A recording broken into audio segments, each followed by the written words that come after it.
Tuding minta harta Gonogini, Natalie Holzer tegas tak pernah tuntut dan serahkan pada Sule.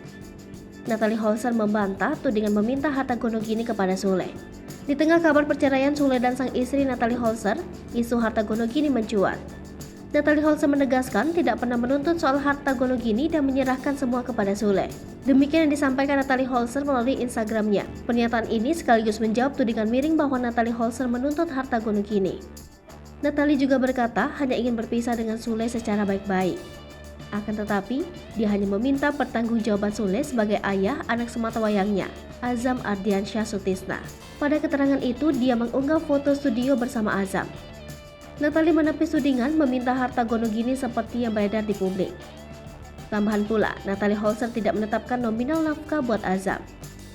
Meski harus gagal berumah tangga, Natalie hanya ingin bahagia menjalani hidupnya bersama Azam. Di tempat lain, sesudah sidang perdana gugatan cerai di Pengadilan Agama Cikarang, Kabupaten Bekasi, Jawa Barat, Natalie menyebutkan Sule menentukan nominal nafkah buat Azam. Dia pun tidak mempermasalahkan berapa jumlah nafkah dari Sule kepada anaknya per bulan. Sedangkan kuasa hukum Sule, Bahyuni Zaili, menyebut jumlah nafkah itu sudah jadi kesepakatan Sule dan Natalie Holzer.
Hai pemirsa Sri Popo TV, jangan lupa komen, like, dan subscribe, serta tonton terus berita-berita terupdate lainnya ya.